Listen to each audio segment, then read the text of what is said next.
Assalamualaikum warahmatullahi wabarakatuh.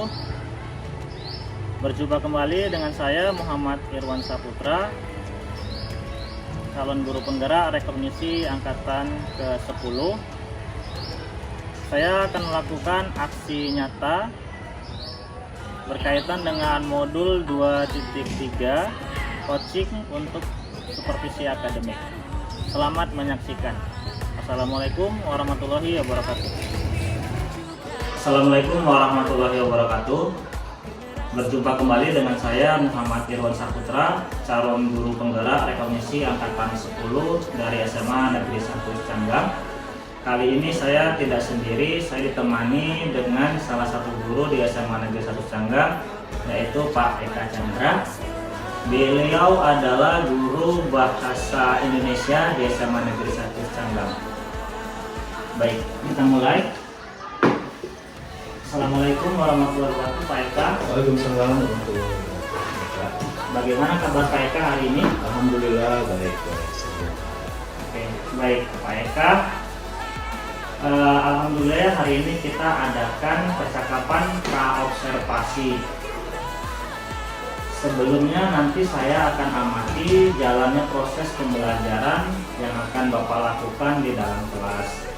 Atau sebelum saya melakukan proses supervisi kelas ya Pak.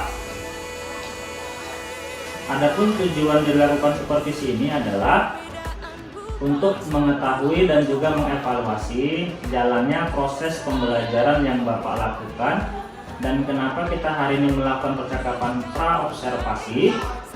Karena sebagai persiapan awal sebelum Bapak melakukan kegiatan pembelajaran agar lebih siap dan lebih percaya diri sehingga memberikan pembelajaran yang terbaik bagi murid. Itu ya Pak ya? Oke. Nah, ada beberapa pertanyaan Pak yang akan saya sampaikan kepada Bapak. Yang pertama berkaitan dengan tujuan. Kira-kira apa tujuan pembelajaran yang ingin Bapak lakukan? Rencana saya akan membuat 3 tujuan pembelajaran. Di sini yang pertama yaitu mengidentifikasi, menganalisa, dan menyesuaikan daripada teks yang akan saya berikan kepada siswa. Baik. Jadi ada 3 tujuan pembelajaran di sini ya Pak ya, yang ingin Bapak capai, yaitu mengidentifikasi, menganalisa, dan satu lagi tadi menyesuaikan. Oke, baik Pak. Nah, bagaimana dengan area pengembangan yang ingin Bapak capai? Rencana saya mau membuat 2 area pengembangan keterampilan itu. Yang pertama yaitu keterampilan motorik, menyampaikan motorik dan seperti motoriknya. Oke. Baik, jadi area pengembangan yang Bapak capai di sini adalah ada bagian aspek pengetahuan, ya, dan juga aspek keterampilan kepada siswa ya Pak ya. Ya, baik. Nah, saya ingin mendengar Pak, bagaimana rancangan pembelajaran yang ingin Bapak terapkan di dalam kelas? Mungkin dari strategi pembelajarannya, model pembelajarannya, atau dari metode pembelajarannya Pak? Ya, rencana saya akan membuat strategi pembelajaran berdiferensial yang mana saya akan mempersiapkan siswa yang diintegrasikan dan dengan pembelajaran sosial dan emosional, begitu juga dengan melakukan pembagian kelompok dengan kemampuan keterampilan dan kreativitas siswa. Kemudian dengan model ini saya menggunakan model pembelajaran berbasis masalah. Itulah rencana saya yang akan saya buat untuk metode pembelajaran saya.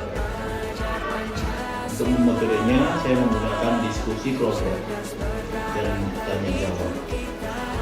Baik Pak, jadi rencana yang akan Bapak terapkan di dalam kelas itu menggunakan strategi pembelajaran berdiferensiasi yang diintegrasikan dengan pembelajaran sosial emosional, menggunakan model pembelajaran problem based learning atau pembelajaran berbasis masalah, dan juga tadi menggunakan metode diskusi kelompok begitu ya Pak ya. Kemudian ada penugasannya, kemudian ada tanya jawabnya gitu ya Pak ya. Iya.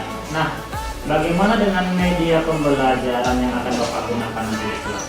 Saya menggunakan media pembelajaran yang menggunakan media PowerPoint dan juga laptop.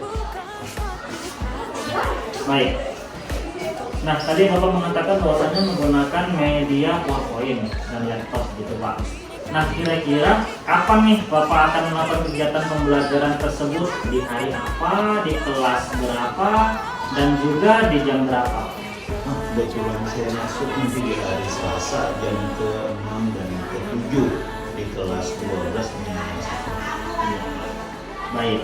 Jadi nanti hari Selasa depan ya Pak ya, di kelas 10 IPA 12 IPA 1 jam ke-6 dan ke-7 saya akan datang ke kelas Bapak. Saya akan melakukan supervisi kelas.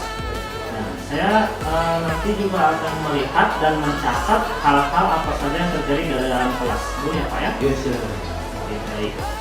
Nah, nanti setelah Bapak lakukan kegiatan observasi atau pembelajaran dalam kelas, kita adakan percakapan yang terakhir ya Pak, yaitu percakapan pasca observasi.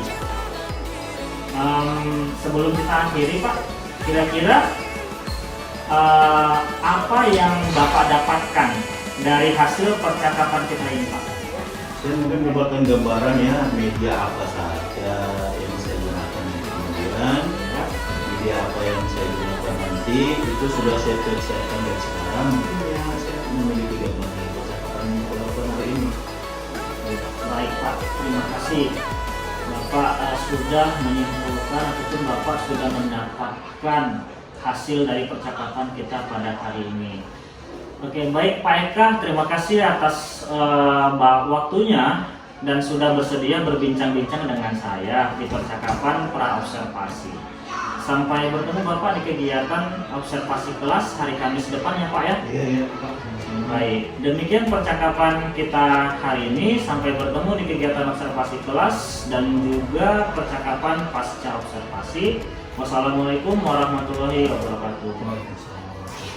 Ya. Karena keinginan kita untuk menggunakan layanan dari tersebut ini masih akan datang. Misalnya untuk pemesan kamar di sebuah hotel atau untuk makan di sebuah restoran, atau juga teman-teman bisa menggunakan reservasi saat memesan tiket untuk sebuah perjalanan. Seperti ini mungkin sudah atau macam. Misalnya teman-teman bisa membuat janji untuk bisnis supaya Baik, assalamualaikum warahmatullahi wabarakatuh. Berjumpa kembali di percakapan pasca observasi bersama saya Muhammad Irwan Saputra, calon guru penggerak rekognisi angkatan 10 dari SMA Negeri 1 Candang. Saya masih ditemani oleh Pak Eka Chandra, ya Pak ya, sebagai guru yang telah diobservasi pada kegiatan supervisi akademik. Baik, kita mulai. Assalamualaikum warahmatullahi wabarakatuh, Pak Eka. Bagaimana kabarnya Pak? Alhamdulillah baik. Ya, alhamdulillah sehat ya Pak ya. Nah, di percakapan pasca observasi ini, saya akan memberikan pertanyaan-pertanyaan kepada Bapak terkait dengan jalannya observasi kelas yang sudah Bapak lakukan. Nah, tujuannya apa? Tujuannya untuk mengevaluasi sejauh mana proses pembelajaran yang sudah Bapak lakukan.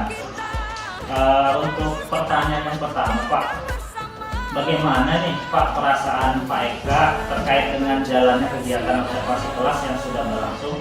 Ya, karena mungkin belum terbiasa ya. Jadi ya tegang lah. Tapi alhamdulillah. Oke Pak, alhamdulillah ya Pak sudah berjalan dengan baik. Bisa diceritakan kembali Pak area pengembangan apa yang Bapak lakukan di dalam kelas, kemudian langkah-langkah atau tahapan-tahapan pembelajaran apa yang sudah Bapak lakukan dalam kelas? Mungkin kalau tahapan tentunya saya membuat rangkaian pembelajaran, ada pengetahuan dan siswa yang memberikan hasil setelah terhadap struktur, teks laporan hasil observasi, sedangkan beberapa ini yaitu menulis rangkuman, yang menulis kata-kata kalimat yang pada teks laporan hasil observasi. Baik, jadi area pengembangannya berkaitan dengan pengetahuan dan keterampilan ya Pak ya. Nah, menurut Bapak sejauh mana area pengembangan yang Bapak sudah sampaikan tadi? Apakah sudah berhasil dilakukan di dalam kelas atau belum Pak? Menurut saya alhamdulillah berjalan dengan baik, namun memang masih ada kekurangan. Oke. Baik, jadi sudah dilakukan dengan baik ya Pak ya. Sudah berjalan dengan sesuai harapan, tapi masih ada kekurangan. Nah, menurut Bapak, apa sih kekurangan atau mungkin kendala-kendala gitu Pak yang Bapak hadapi pada saat melakukan proses pembelajaran dalam kelas tadi Pak? Kekurangan atau hambatan yang saya terjadi yaitu sebenarnya mungkin dialami oleh guru-guru yang lain juga. Masih ada beberapa siswa yang tidak ingin terlibat dalam kegiatan belajar tersebut. Artinya siswa tersebut ya kurang aktif. Baik, jadi beberapa siswa yang terlibat atau yang ada di kelas tadi kurang aktif gitu ya Pak ya. Nah, mungkin hanya mengandalkan teman seperti itu ya Pak ya. Lebih kurang seperti itu. Iya. Nah, kira-kira mengapa hal itu bisa terjadi Pak? Kenapa mereka kurang aktif? Kenapa mereka tidak mau ikut terlibat dalam diskusi? Mungkin dalam kegiatan kelompok dan jumlah siswa yang terlalu banyak, di kelompok saya juga akan menggunakan perkataan yang sesuai dengan minat anak. Misalnya ada kelompok berdasarkan gaya belajarnya, ada yang gaya belajar visual, auditory, kinestetik. Anak-anak merasa lebih nyaman kan? Jadi sesuai dengan kenyamanan anak tersebut. Mungkin saya lakukan pertanyaan kepada anak tersebut agar menyelesaikan kegiatan yang ada itu. Baik Pak, jadi itu adalah rencana ke depan ya Pak ya? Iya. Ya, pada saat nanti proses pembelajaran ke depan, Bapak nanti akan menyesuaikan dengan kenyamanan mereka, menggunakan gaya belajar masing-masing gitu ya Pak ya? Mungkin ada yang menggunakan gaya belajar visual, menggunakan gaya belajar auditory, dan juga menggunakan gaya belajar kinestetik. Seperti itu ya Pak ya? Iya, lebih kurang seperti itu. Ya. Mudah-mudahan apa yang nanti Bapak rencanakan dapat terrealisasi dan memberikan proses pembelajaran yang lebih baik lagi dibandingkan dengan yang hari ini Pak ya. Ya, saya tunggu nanti nih cerita dari Pak Eka apakah bisa direalisasikan atau tidak kira-kira nih. Kapan ya Pak Bapak akan melakukan rencana tadi, perubahan dengan rencana yang akan Bapak sampaikan tadi? Mungkin secepatnya kemungkinan ya ajaran yang baru ini dalam 2 minggu ini sudah terrealisasi ya, minggu terakhir ini. Oke, baik Pak.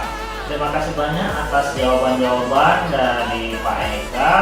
Mudah-mudahan apa yang Bapak rencanakan ini bisa secepatnya direalisasikan ya Pak ya. Nah, tadi Bapak mengatakan bahwasanya minggu-minggu ini ya Pak ya akan direalisasikan. Oke. Baik, akhirnya rangkaian kegiatan supervisi akademik sudah selesai. Dimulai dari kegiatan percakapan pra-observasi, kemudian observasi kelas, dan juga percakapan pasca observasi. Saya ucapkan terima kasih banyak kepada Pak Eka Chandra. Terima kasih Pak. Ya. Ya. Saya akhiri dengan wassalamualaikum warahmatullahi wabarakatuh.